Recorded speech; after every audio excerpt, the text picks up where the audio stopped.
On a quiet Sunday evening, when the city seemed to exhale after a long week, Lucas sat alone in his room with the lights turned off. The glow from his phone painted his face in pale blue as he scrolled endlessly.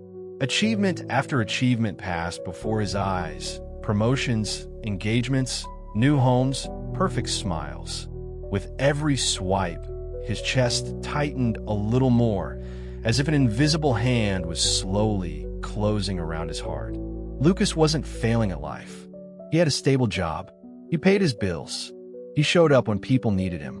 But none of that mattered anymore, because in his mind, there was always someone doing better, faster, louder. Somewhere along the way, his life had stopped being something he lived and had turned into something he measured.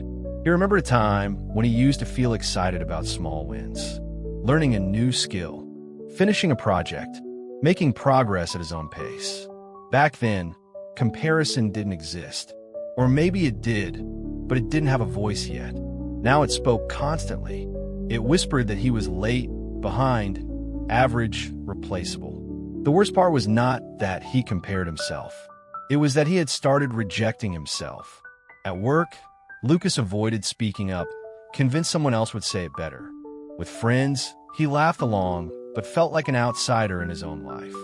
At night, he replayed old decisions, wondering where he had gone wrong, where he had taken the slower road while others had somehow found a shortcut. One evening, after another long and heavy day, Lucas left his apartment and walked without a destination. His feet carried him to an old neighborhood park, one that hadn't changed much since his childhood. The benches were worn. The trees stood tall and indifferent. A single street lamp flickered softly, casting uneven light on the path. He sat down and stared at the ground, feeling tired in a way sleep could never fix. Nearby, a young boy was trying to learn how to ride a bicycle. He pushed forward, wobbled, fell, got up again. His father jogged behind him, not touching the bike, not correcting every move, just watching. Lucas found himself watching too. The boy fell again, scraping his knee. He didn't cry immediately. He looked up first, searching for his father's reaction. The man smiled and nodded, as if to say, "You're still okay." The boy wiped his knee, climbed back on, and tried again. Something inside Lucas stirred. The boy wasn't looking at other children. He wasn't checking who learned faster. He wasn't embarrassed by falling. He was focused on one thing only: learning his balance. Lucas suddenly realized how long it had been since he allowed himself that same grace. He thought about his own life. How often he had stopped trying simply because someone else seemed ahead. How many times he had abandoned a path not because it was wrong for him, but because it didn't look impressive enough. That night, Lucas went home and did something simple but unfamiliar.